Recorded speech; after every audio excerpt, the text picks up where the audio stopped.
आप देख रहे हैं श्रेय टीवी। नमस्कार, मैं हूं आपके साथ शिवानी और आप देख रहे हैं श्रेय टीवी। मनरेगा विकसित भारत जी राम जी अधिनियम 2025 अब साल में 125 दिन का गारंटेड रोजगार तकनीक से पारदर्शिता। भारत सरकार ने ग्रामीण विकास की दिशा में एक बड़ा और ऐतिहासिक कदम उठाते हुए विकसित भारत जी राम जी अधिनियम 2025 पारित किया है। इसके तहत अब तक संचालित मनरेगा योजना को नए स्वरूप में राम जी योजना के रूप में लागू किया गया है। इस बदलाव का उद्देश्य ग्रामीण क्षेत्रों में रोजगार के अवसर बढ़ाना, पारदर्शिता सुनिश्चित करना और तकनीक के माध्यम से भ्रष्टाचार पर रोक लगाना है। क्या है प्रमुख बदलाव? रोजगार के दिनों में वृद्धि। पहले श्रमिकों को साल में 100 दिन का रोजगार मिलता था, जिसे अब बढ़ाकर 125 दिन कर दिया गया है। बायोमेट्रिक उपस्थिति अनिवार्य। फर्जीवाड़े को रोकने के लिए मजदूरों की उपस्थिति आधारित ई-केवाईसी बायोमेट्रिक प्रणाली से दर्ज की जाएगी। एआई से निगरानी। योजना की बेहतर मॉनिटरिंग के लिए आर्टिफिशियल इंटेलिजेंस एआई टूल्स का उपयोग किया जाएगा। समयबद्ध भुगतान। मजदूरी साप्ताहिक या अधिकतम 15 दिनों के भीतर सीधे श्रमिकों के बैंक खातों में भेजी जाएगी। बेरोजगारी भत्ता प्रावधान। यदि सरकार रोजगार उपलब्ध कराने में असफल रहती है तो श्रमिकों को महंगाई भत्ता और बेरोजगारी भत्ता दिया जाएगा। ग्राम पंचायतों का अधिकार। अब ग्राम पंचायतें अपने स्तर पर निर्माण कार्यों का निर्धारण कर सकेंगी। जल संरक्षण, सड़क, भवन निर्माण और आजीविका से जुड़े कार्यों पर विशेष ध्यान दिया जाएगा। खेती के मुख्य सीजन बुआई और कटाई के 60 दिनों को छोड़कर शेष समय में 125 दिन का गारंटीड रोजगार मिलने से गांवों से होने वाले पलायन में कमी आने की उम्मीद है। अभिषेक गहलोत, जिला सीईओ जबलपुर, उन्होंने कहा, इस योजना का उद्देश्य ग्रामीण भारत को सशक्त बनाना और तकनीक के माध्यम से भ्रष्टाचार को जड़ से समाप्त करना है। अब हर कार्य का पूरा लेखा जोखा नेशनल पोर्टल पर उपलब्ध होगा, जिसे कोई भी देख सकेगा। यह नया अधिनियम 18 से 60 वर्ष की आयु के सभी पात्र ग्रामीण नागरिकों पर लागू होगा। जिला सीईओ अभिषेक गहलोत ने क्या कुछ कहा, सुनते हैं। State TV state head Madhya Pradesh से रमाकांत दुबे की खास रिपोर्ट।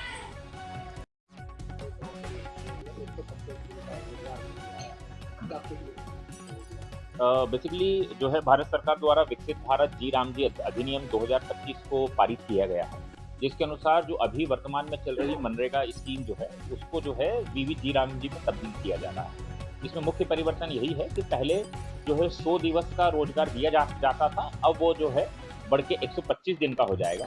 इसके अलावा मॉनिटरिंग के लिए और जो मजदूरों की उपस्थिति के लिए जो है पहले एक तरह से मैनुअल तरीके से हम लोग उपस्थिति लेते थे या दूसरे किसी तरीके से लेते थे, वो सब परिवर्तित होकर बायोमेट्रिक अटेंडेंस के माध्यम से होगा।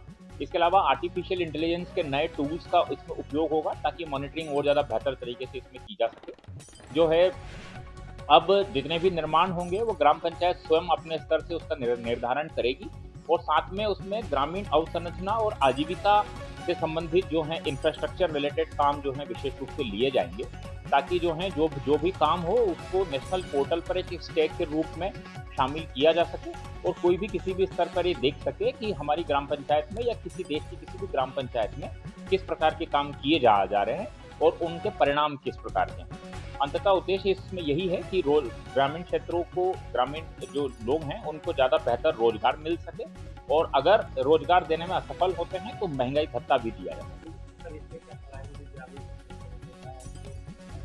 निसंदेह 25 दिन ज़्यादा बढ़ने के कारण पलायन भी रुकेगा और इसकी प्लानिंग भी ज़्यादा स्ट्रक्चर्ड तरीके से हो सकेगी।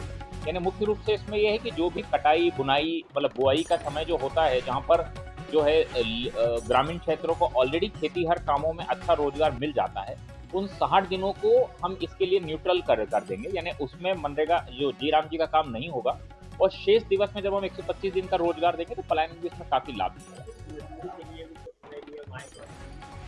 मजदूरी के लिए यही नियम है कि मजदूरी जो है साप्ताहिक आधार पर अथवा अधिकतम 15 दिवस में मजदूरी दे दी जाएगी। ये इसमें विशेष परिवर्तन किया गया है। उम्र जो है 18 से लेकर 60 साल की उम्र।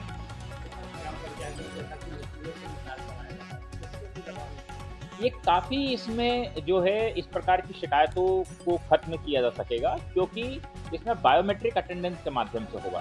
यानी हमारे सारे जितने भी जो है ग्रामीण क्षेत्र के जी राम जी के मजदूर होंगे, उन सबका हम आधार बेस्ड ई-केवाईसी करा रहे हैं और उनकी उपस्थिति अनुपस्थिति का निर्धारण उस आधार बेस्ड मतलब फिंगरप्रिंट या आईरिस के माध्यम से होगा। तो इसमें यह सुनिश्चित किया जा सकेगा कि जिस तरह से मस्टर जारी किए गए हैं वही मजदूर मौके पर उपस्थित हैं या नहीं।